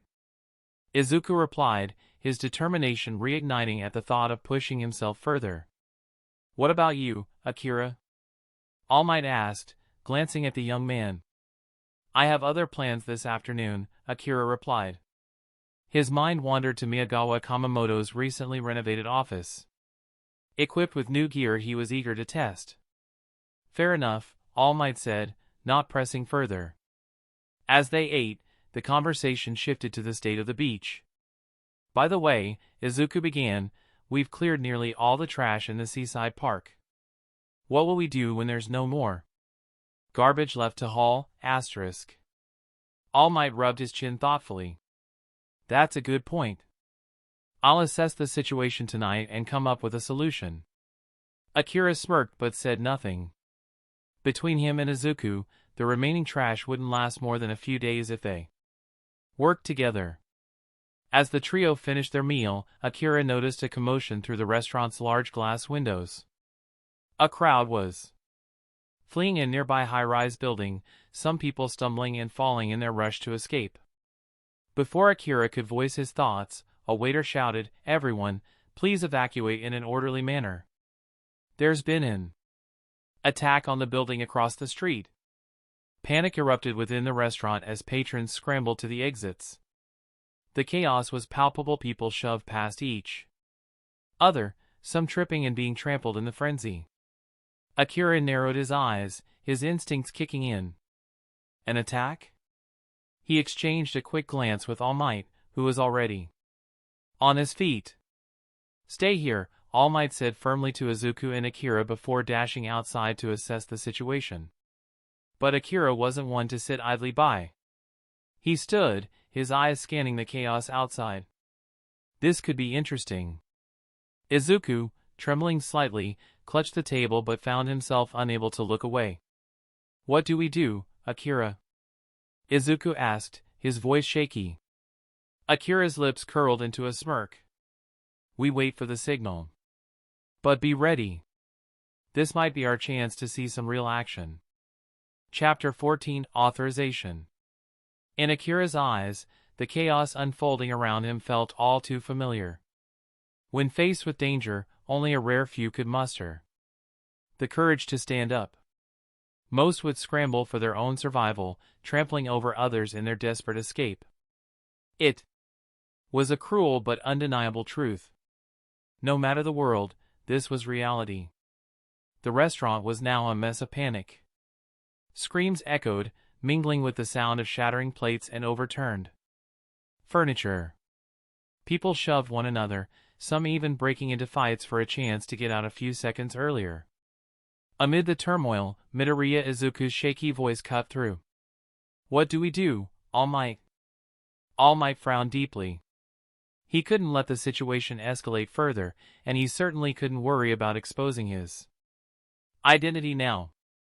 He took a deep breath, crouching slightly, and then stood tall, his skinny frame morphing into his iconic muscular form. "I'm sorry, Akira," All Might said solemnly, glancing at Akira as if confessing a grave sin. "I've deceived you." Akira, unfazed, merely raised an eyebrow. The irony of the situation wasn't lost on him. As a transmigrator, he had known All Might's secret long before this moment. In truth, it wasn't All Might deceiving him, it was Akira who had been deceiving them both by feigning ignorance. Without waiting for Akira's response, All Might stepped onto a dining table, his booming voice cutting through the panic. "Don't panic, everyone. It's going to be okay. You want to know why?" His signature grin spread across his face as he declared, "Because I am here." The moment those words left his mouth, the atmosphere shifted. People stopped in their tracks, turning toward the source of their hope. "It's All Might. All Might is here. We're saved!" The cries of terror turned into cheers of relief. Some who had already made it to the exit turned back, eager to glimpse their hero in action. "All right, Akira, Midoriya, I'm counting on you two to help evacuate everyone from here," All Might said firmly before leaping through the shattered glass wall with a resounding crash. He soared toward the high-rise building where the commotion had started. "Akira, All Might didn't mean to hide his identity from you." He only Midoriya stammered, his voice filled with uncertainty. "You don't need to explain anything," Akira interrupted calmly, his eyes sharp. "I already know. Probably more than you do." "Huh?" Midoriya blinked, stunned by the statement. "Focus, Midoriya," Akira said curtly. "Your job is to evacuate the crowd. I'll handle things on my end." Without another word, Akira stepped through the broken glass, slipping into the chaos outside. "Wait! That's dangerous," Midoriya called after him. "Worry about yourself," Akira replied, his tone unwavering as he disappeared into the scene. The first floor of the high-rise was eerily silent, the air thick with tension.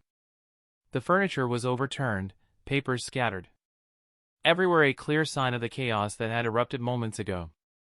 Akira moved cautiously, avoiding the elevator and opting for the stairs to the second floor.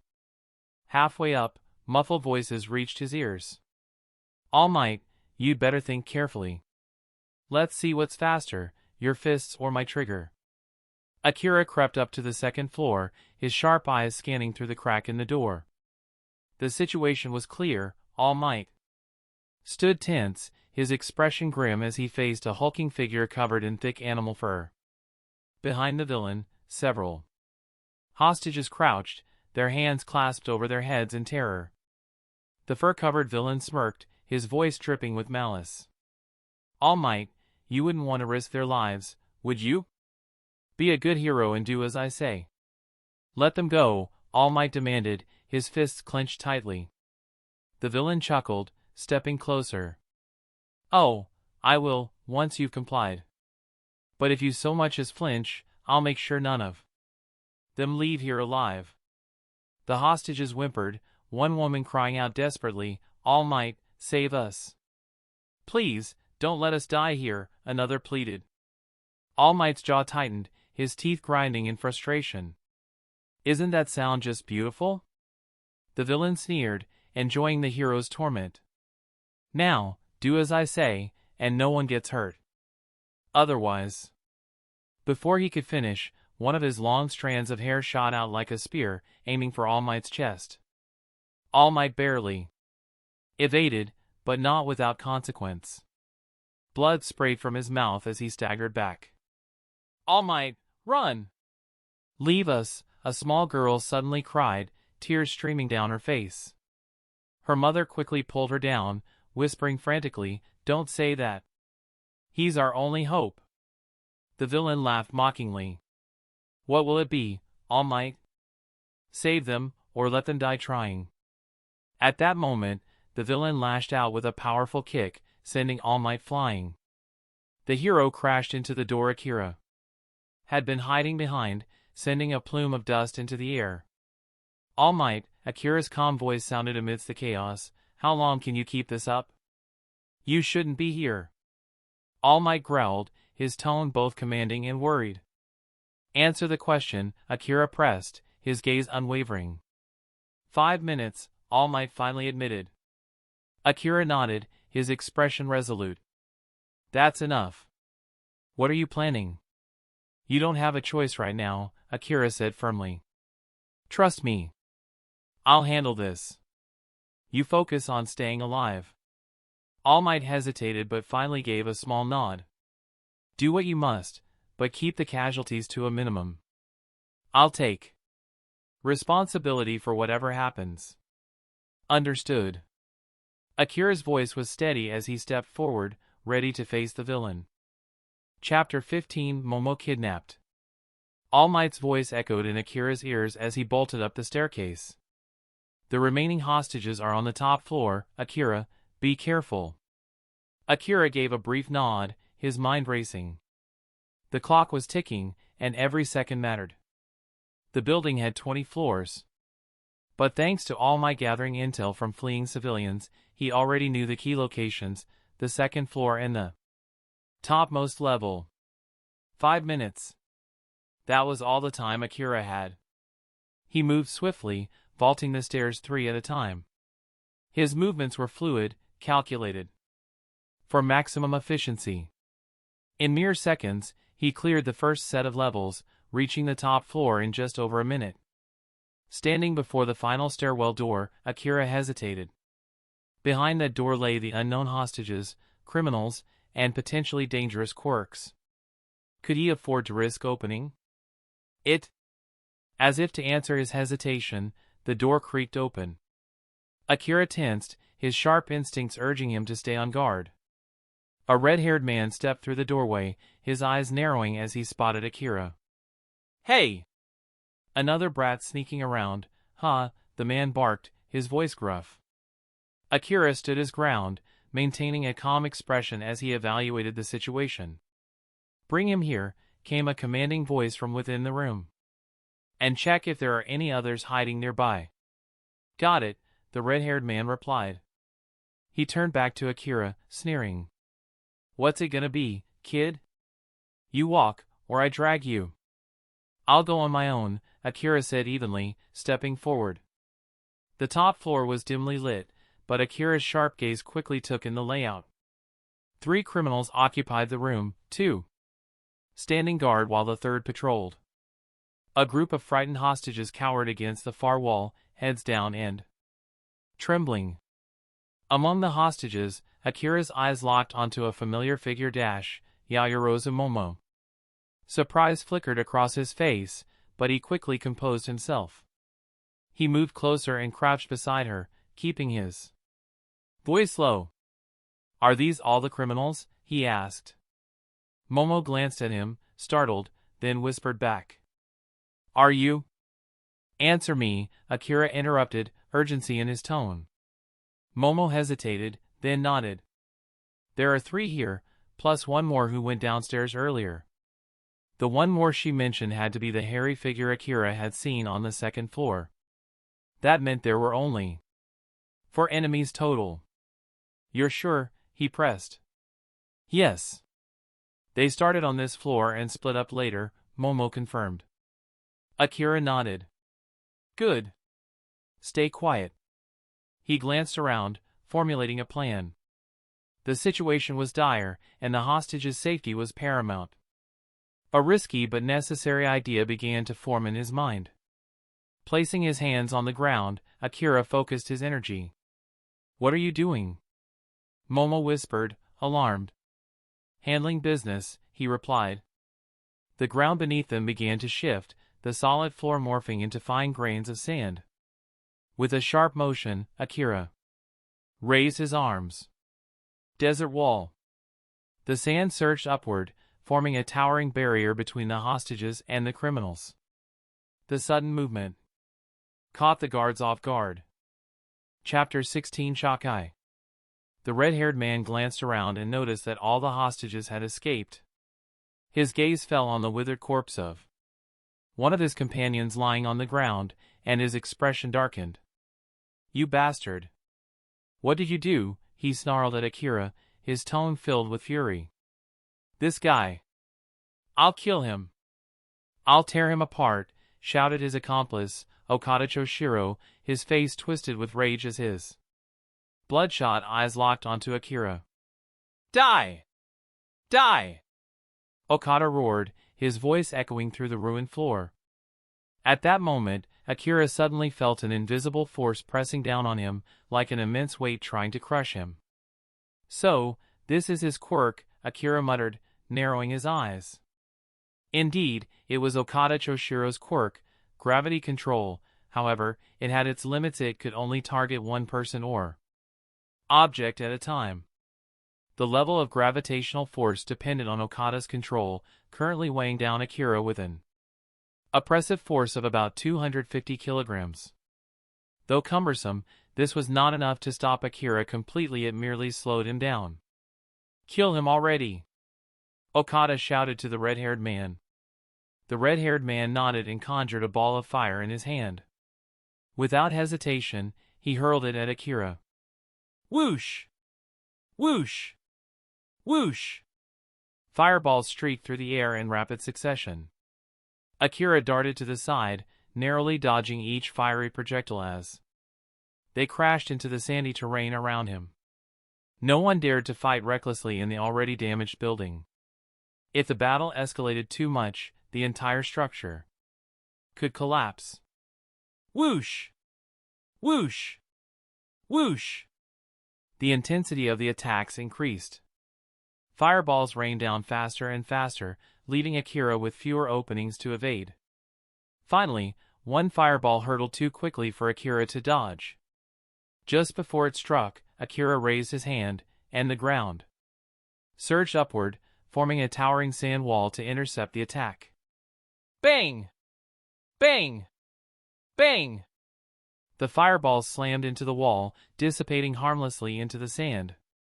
But just as Akira focused on defense, Okada Choshiro appeared behind him. Akira had no time to react. Supergravity crush.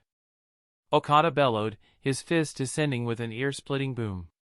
White energy rippled around his hand as his attack connected, blasting a massive hole in the building wall. Debris scattered everywhere, smoke and dust filling the air. Amid the wreckage, only Akira's lower legs remained standing. The rest of his body was nowhere to be seen. Ha! He couldn't even withstand one hit. What a pathetic weakling, Okada sneered, his lips curling in disdain. We should retrieve the hostages quickly, the red-haired man said, glancing at the escape route. Okada spat angrily. If I catch those cowards, I'll break their legs for running. But before they could move, the red-haired man froze, pointing toward Akira's severed legs. Choshiro, look, he stammered. Okada turned and saw its sand was flowing toward Akira's remains, rapidly rebuilding his body. Within seconds, Akira stood before them, completely unharmed. What kind of quirk is this? Okada exclaimed, stepping back instinctively. Does he have the ability to resurrect? The red-haired man muttered in disbelief. Akira flexed his restored fingers, shaking off the last grains of sand. That was close, he said lightly. For a second, I thought you two might actually be dangerous. The red-haired man and Okada exchanged a glance, their confidence shaken. Akira, however, ignored their reactions. Instead, he placed his hands on the sandy ground beneath them. Shock-eye. With a single word, the entire top floor transformed. The sand surged upward like a tidal wave, engulfing everything in its path. Within moments, the entire level was buried under a thick layer of sand. Bang! Bang! Both villains burst free from the sand, gasping for air. Is this guy insane? He buried himself along with us. Okada growled. Maybe he really is crazy, the red-haired man snapped. But be careful. One wrong move and we'll fall. This is the 20th floor. And how are we supposed to get down? Don't worry, I'll help you. Akira's voice echoed ominously from within the shifting sands. Before they could react, the sand began to move. It coalesced into a massive humanoid figure, a shock-eye giant, looming over them like an armored warrior made entirely of sand. Its glowing yellow eyes stared down at the two villains, and in its hands, it formed a gigantic sand hammer. What kind of monster is this? Okada stammered. What kind of quirk lets someone do this? The red-haired man yelled, panic setting in. The shock-eye giant raised its hammer high, casting a long shadow over the two men. This is where it ends, Akira said, his voice calm and unwavering. Let's see if you can survive the weight of the desert. Chapter 17, Sand Hammer. At this moment, on the second floor of the building, All Might, the symbol of peace's iconic costume, was stained red with blood. Haha. The number one pro hero truly lives up to his name, sneered the hairy villain as he inched closer. You're strong, All Might. And your life is ridiculously resilient. The villain's smirk deepened. But today marks the end of your era. Ha ha ha. As soon as he finished speaking, the hair on his body stretched outward like razor-sharp silver needles, launching another attack. All Might blocked the onslaught with his hands, but blood seeped from fresh wounds, staining his arms. Despite his battered state, he grinned defiantly. My era will end one day, he said, his voice firm, but not today, and certainly not at your hands. All Might, leave! You'll die if this continues, cried a young girl, barely in her teens, her voice trembling with fear. Hearing her plea, All Might turned to her and smiled warmly. It's okay. I won't let anything happen to you. Let's see how long you can keep that up. The hairy man snarled, his silver needles once again shooting toward All Might. Blood spurted as All Might coughed violently, a crimson spray staining the floor. I'm sorry, Akira, All Might murmured inwardly, his body growing heavier with each passing second. I don't think I can hold on much longer. Suddenly, rapid footsteps echoed from the stairwell. Before anyone appeared, a determined voice cut through the tension. Akira told me to say this ***. Yaoyorozu Momo emerged from the stairwell, her sharp gaze quickly taking in the scene: the hairy villain, All Might's injured form, and the frightened hostages. Frowning, she quickly corrected herself. Apologies, I called the wrong name. Without hesitation, she turned and sprinted back toward the first floor. The villain scowled, fury flashing in his eyes. Those idiots downstairs let someone escape? Useless trash. As he turned to give chase, a firm hand gripped his shoulder. The hairy man turned, his expression twisting in rage when he saw All Might staring back at him. It seems you're eager to die. And I'm very angry today. All Might retorted, his free hand clenching into a fist. What will you do, All Might? Trade your life for hundreds of others? Is that your plan? The villain mocked, standing his ground. Wrong. It's over. All Might roared. Detroit smash. With a thunderous punch, the villain was sent crashing into the floor, creating a massive crater. The second floor walls cracked like spider webs, and the building groaned ominously, threatening collapse. All Might turned to the hostages and offered a reassuring smile. "It's over. The villain is defeated." Cheers erupted from the hostages. "All Might! All Might! Leave quickly!" All Might commanded in a deep voice. "The building isn't stable." Nodding in unison, the hostages began moving toward the stairs in an orderly fashion. One young girl stopped before him, bowing deeply. "Thank you, All Might." Once the floor was evacuated, All Might's strength gave out. Finding a hidden corner, he slumped down, reverting to his frail form. His breaths came in shallow gasps as he struggled to stay conscious. Meanwhile, on Akira's side, Okada Choshiro furrowed his brows, glaring at the massive sand construct looming over him. "Hypergravity control," he shouted, directing an invisible force to press down on Shikai's enormous form. Akira stood atop the sand creature, arms crossed, his expression unbothered. "You're trying to stop a 1-ton sand hammer with a few hundred kilograms of added weight? Not happening." Before Okada could respond, the red-haired villain conjured a massive fireball in his hands. "Die!" the red-haired man roared, preparing to launch the fiery attack. But Akira was quicker. Shikai's massive sand hammer swung down with crushing force. Boom! The building shook violently as part of the structure collapsed, thick smoke and debris rising into the air. Akira smirked. If that didn't kill him, it definitely left him crippled. Unforgivable. Okada Choshiro snarled, struggling to rise to his feet. Unforgivable, huh? Akira muttered, sending Shikai's hammer crashing down once more. Boom! Another section of the building collapsed, the walls crumbling further. "Let's go check on All Might," Akira said, preparing to leap down from the 20th floor atop Shikai. But a voice interrupted him. "You bastard." Turning, Akira saw Okada Choshiro staggering out of the rubble, his body battered but his determination unbroken. "I'm going to kill you. I swear I'll dash." Boom! Another strike from Shikai's hammer silenced him, sending more debris cascading down. "This guy just doesn't give up," Akira muttered, a frown forming on his face. The desire to survive is strong in this one. Chapter 18: All Might's Apprentice. Just as Akira was preparing his next attack, Okada Choshiro slammed his fist into the ground with a deafening roar. Crack! Crack! The surrounding floor began to collapse, and the entire 20th floor crumbled. Both Akira and Okada plummeted downward. Amidst the debris. Does this guy want to die along with me? Akira thought, his eyes narrowing as he quickly assessed the situation.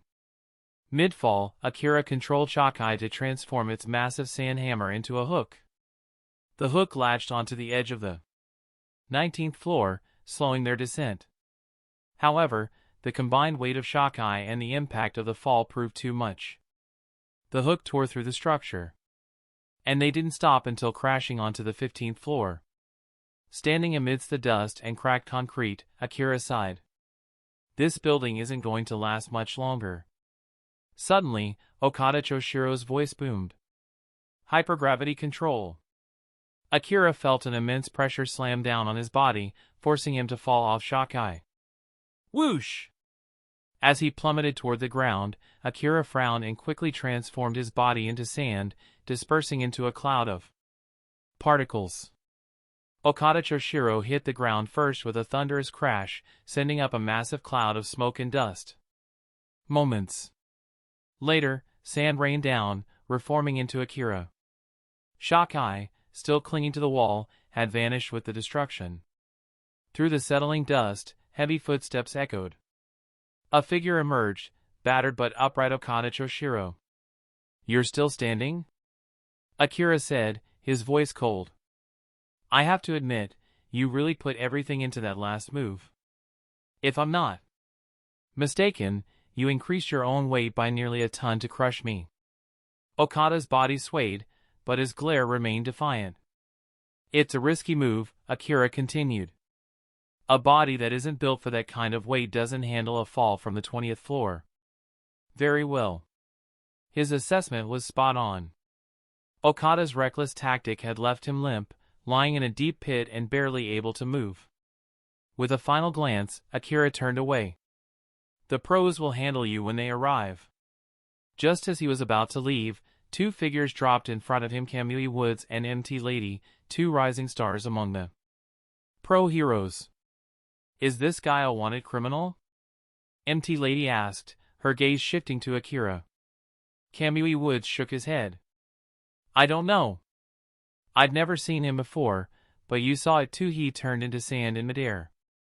That's not something a civilian could pull, Ophi, MT Lady added, her expression cautious. Who are you? She asked, her voice stern. A pro hero? Or are you part of the group responsible for this attack? Akira froze for a moment. He could tell they were suspicious of him. I was just passing by, Akira replied nonchalantly. Don't lie, Kamui Woods said sharply. We saw you fall along with that guy. You're clearly involved.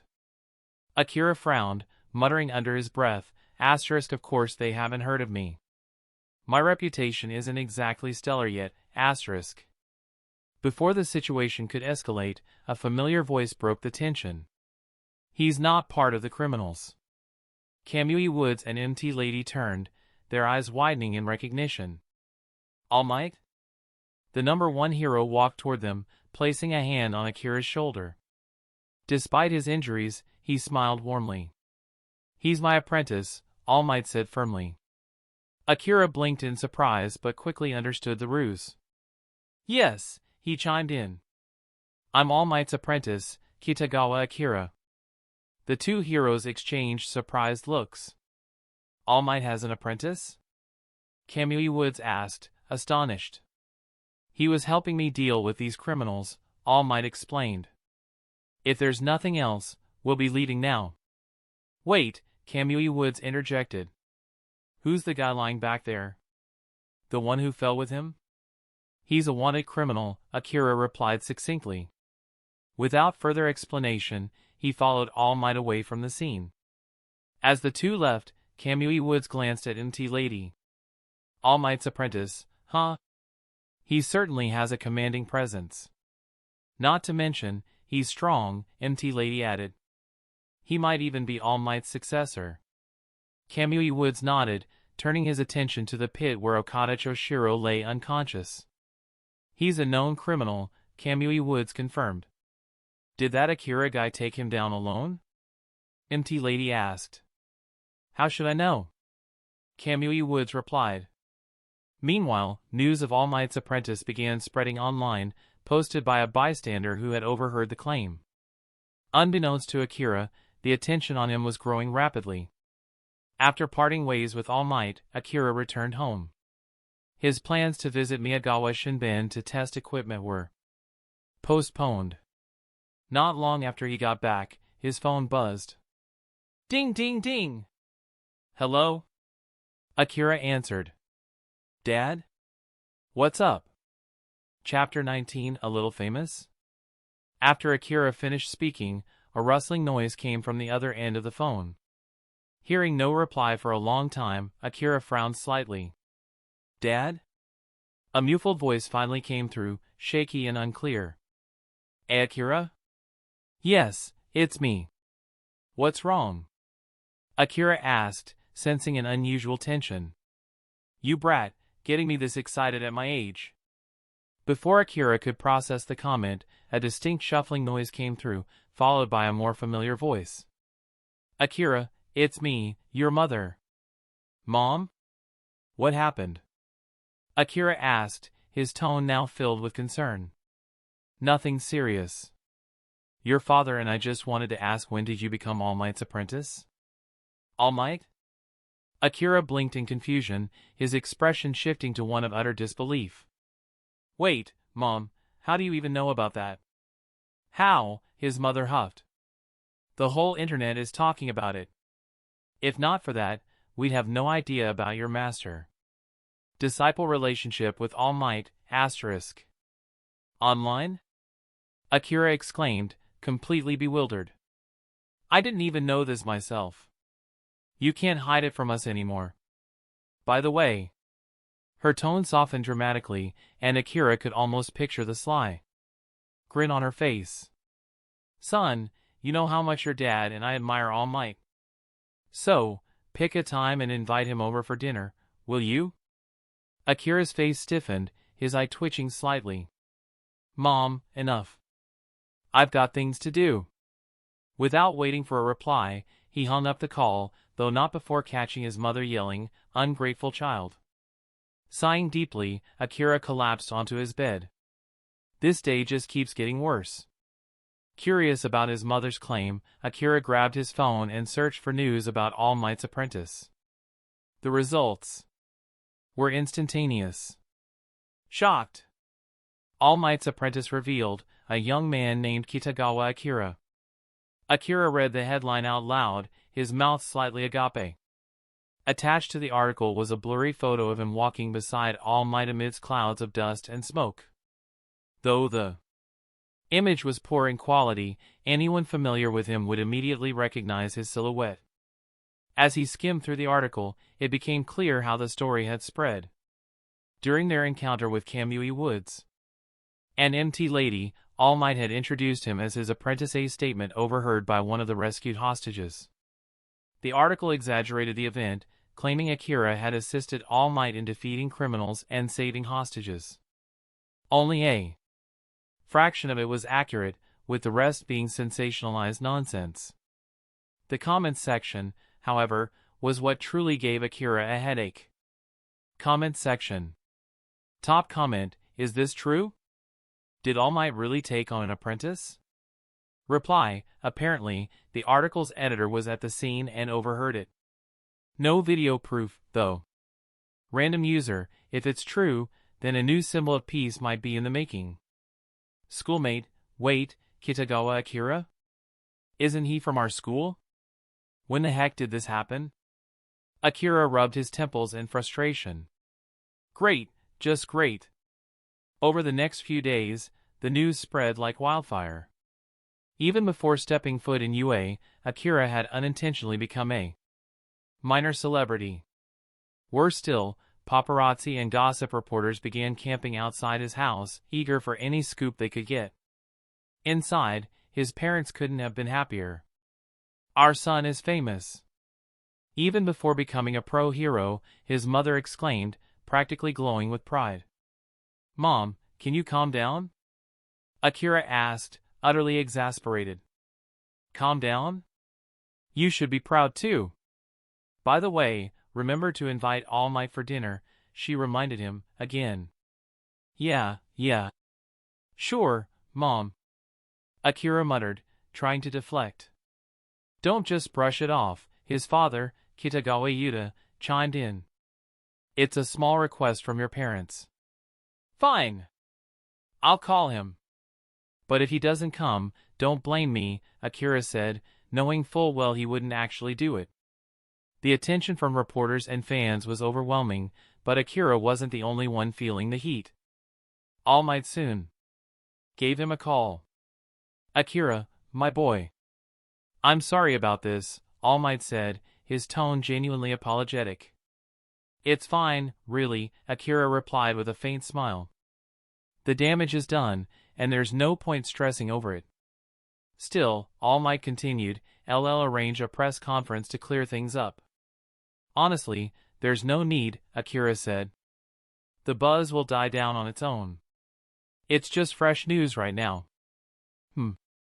If you're sure about that. I am. Don't worry about it, Akira reassured him. All right then. I'll leave it at that for now. After hanging up, Akira let out a long sigh. First UA, now this. My life is turning into a circus. Chapter 20, The Last Day. As All Might stood tall, his trademark grin plastered across his face, both Midoriya Izuku and Akira felt a sense of anticipation mixed with unease. The proposal of teaming up against the legendary heroes seemed both thrilling and intimidating. All Might, are you sure about this? Akira asked cautiously. You're not exactly someone easy to go up against, even for two people, asterisk. All Might chuckled, his booming laughter echoing through the training area. Nonsense, boy. This is the perfect opportunity for both of you to grow. Remember, a hero must always be prepared to face challenges greater than themselves. Midoriya clenched his fists, determination flashing in his eyes. If this is the kind of training it takes to be a true hero, I'm ready! Akira smirked, his confident demeanor returning. All right then. But don't complain if you end up with sand in your hair. All Might pointed to the training field. Let's not waste time. Show me what you've got. The trio moved to an open area specially designed for intense training sessions. The ground was reinforced to withstand the devastating impacts of quirks, and the surrounding walls were lined with shock-absorbing materials. Midoriya and Akira stood side by side, strategizing briefly. Midoriya, you're still struggling with controlling, one for all. Try to focus on smaller bursts of power instead of going all out, asterisk, Akira advised, his tone calm and measured. Midoriya nodded, his expression serious. Got it. What about you? I'll distract him with my sand. You look for openings. If we work together, we might actually land a hit, Akira replied confidently. Begin! All Might announced, his voice commanding. Akira wasted no time. He raised his hand, summoning a swirling wave of sand from the ground. The grains moved with precision, forming into a massive hammer that swung toward All Might with incredible force. All Might dodged effortlessly, his speed far surpassing what either of them had anticipated. Good! But you'll need to be faster than that. Meanwhile, Midoriya charged forward, activating One for All in his legs. He leapt high into the air, aiming a kick at All Might's midsection. All Might raised his arm, effortlessly blocking the attack. Not bad, Midoriya boy, but your movements are still too predictable, asterisk. Midoriya landed and stumbled slightly, but Akira was already in motion. Using the momentary distraction, he sent a flurry of sand tendrils toward All Might, attempting to bind him in place. Oh! All Might's smile widened as he flexed his muscles, breaking free from the sand restraints with sheer strength. Clever, but not enough. The battle continued, with Akira and Midoriya trying to outmaneuver their mentor. Akira's sand fruit abilities provided excellent crowd control, while Midoriya's bursts of One for All added unpredictability to their attacks. However, All Might's experience and raw power kept him one step ahead. Focus on timing! Akira shouted as he launched another attack. This time, he created a sandstorm to obscure All Might's vision. Midoriya, now! Through the swirling sand, Midoriya appeared, his arm glowing with the energy of One for All. He aimed a punch directly at All Might's chest. But All Might anticipated the move, sidestepping at the last second and grabbing Midoriya's arm mid-punch. Not bad, but don't telegraph your attacks. As Midoriya was thrown gently to the ground, Akira took the opportunity to strike. He condensed his sand into a sharp spear and hurled it at All Might, aiming for his blind spot. This time, All Might had to use more effort, twisting his body to avoid the projectile. Now we're talking, he exclaimed. After an hour of intense sparring, All Might finally called the session to an end. Both Midoriya and Akira were exhausted, breathing heavily as they collapsed onto the ground. Well done, both of you, All Might said, his voice full of pride. You've shown excellent teamwork and growth. Keep this up, and you'll both be incredible heroes someday. Akira wiped sweat from his forehead, a satisfied grin on his face. Thanks, All Might. But next time, we'll actually land a hit. Midoriya nodded, his determination undeterred despite the setbacks. I'll work harder. I'll master one for all. All Might placed a hand on each of their shoulders. That's the spirit. Remember, the path of a hero is filled with challenges, but with effort and heart, you'll overcome them all. As the three left the training field, the weight of tomorrow's hero entrance exam hung in the air.